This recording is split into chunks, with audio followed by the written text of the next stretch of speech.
Selamat malam Bapak Ibu, saudara yang saya hormati. Saya atas nama Fajarul Lumbu SHMH, dosen Hukum Tata Negara Universitas Sendiri Wacana Sumba, akan menyampaikan daftar isi bahan ajar Hukum Tata Negara. Oleh karena itu, saya sangat mengharapkan Bapak Ibu semua untuk dapat menyimak dengan baik dan memperhatikan dengan saksama. Dalam daftar isi bahan ajar itu sendiri, tentu kita harus dapat memperhatikan. Yang pertama ada halaman judul, yang kedua ada halaman pengesahan, yang ketiga ada prakata, yang keempat ada kata pengantar, yang kelima ada daftar isi, yang keenam ada daftar tabel, yang ketujuh ada daftar grafik. Inilah yang perlu kita perhatikan dalam langkah-langkah pertama dari daftar isi bahan ajar itu sendiri. Bapak, Ibu, dan saudara yang saya hormati, dalam buku ajar kita akan membahas bab per bab. Di bab pertama yaitu pendahuluan. Dalam pendahuluan kita akan membahas terkait dengan latar belakang. Yang kedua, kaitan buku ajar dengan materi kuliah hukum tata negara. Yang ketiga, lingkup dan sistematika dari buku ajar itu sendiri.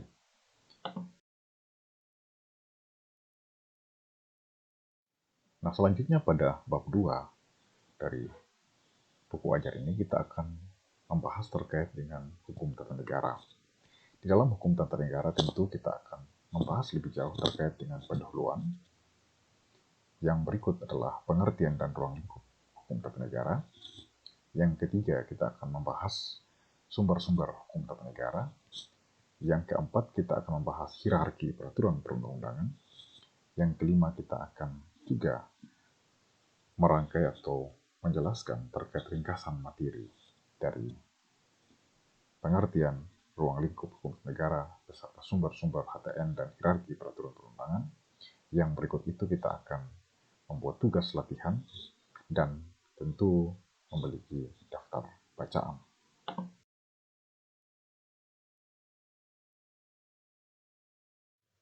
Sedangkan dalam bab 3, kita akan membahas lebih jauh terkait dengan sejarah perkembangan hukum tata negara. Tentu dalam perkembangan hukum tata negara, kita akan menjelaskan secara garis besar terkait dengan pendahuluan sejarah perkembangan hukum tata negara itu sendiri. Yang berikut, kita akan membahas terkait dengan sejarah ketatanegaraan Indonesia pada periode 1945 sampai 1949. Lalu di antara itu kita juga akan membahas terkait dengan perencanaan dan pengesahan Undang-Undang Dasar 1945. Yang berikut sifat Undang-Undang Dasar 1945, dan yang berikut adalah kelembagaan negara dan sistem pemerintahan. Lalu pada poin yang berikut adalah kita juga akan membahas terkait dengan sejarah ketatanegaraan Indonesia pada periode 1949 sampai dengan 1950. Lalu kita juga membahas terkait dengan sejarah ketatanegaraan Indonesia pada periode 1950 sampai 1959. Dan selanjutnya kita akan membahas terkait dengan sejarah ketatanegaraan Indonesia pada periode 1959 sampai sekarang. Tentu di masa sekarang kita akan membahas terkait masa di antara 1959 sampai 66, di masa antara 1966 sampai dengan 99, dan pada masa 98 sampai dengan sekarang. Dari sekian banyak sejarah yang kita bahas, tentu kita akan meringkas materi dari sejarah ketatanegaraan Indonesia. Dan selanjutnya kita akan membuatkan tugas latihan dan juga akan memuat daftar bacaan dari sejarah perkembangan hukum tata negara. Selanjutnya pada bab 4 dari bahan ajar hukum tata negara ini kita akan membahas terkait dengan lembaga-lembaga negara Indonesia. Di antaranya kita juga akan menguraikan terkait dengan pendahuluan terkait lembaga-lembaga negara Indonesia. Yang berikut kita akan membahas terkait pengertian sistem pemerintahan dalam lembaga negara. Juga kita juga akan membahas terkait dengan lembaga-lembaga negara sebelum amandemen Undang-Undang Dasar Negara Republik Indonesia tahun 1945. Yang berikut lembaga-lembaga negara setelah perubahan Undang-Undang Dasar Negara Republik Indonesia tahun 1945, lembaga negara non-kementerian. Lalu dari antara kesekian itu kita juga akan memuat terkait ringkasan materi, tugas latihan, dan daftar bacaan. Sedangkan pada bab 5, kita juga akan membahas terkait dengan kewarganegaraan. Di dalam kewarganegaraan ini tentu kita akan memulai dengan pendahuluan menjelaskan terkait dengan apa itu kewarganegaraan, pengertian dari kewarganegaraan. Selanjutnya kita akan membahas dengan sistem pemilihan umum dan pemilihan kepala daerah. Dan selanjutnya kita akan meringkas dari materi-materi tersebut. Lalu kita akan membuatkan tugas latihan beserta dengan daftar bacaan. Sedangkan dalam bab 6, kita akan membahas lebih khusus terkait dengan pemerintahan daerah.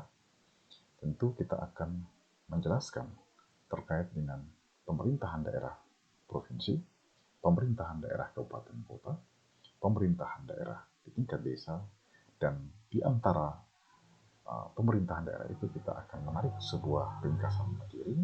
Lalu di dalam ringkasan materi itu juga kita akan melanjutkan dengan tugas latihan dan disertai dengan daftar bacaan yang menjadi referensi teman-teman semua.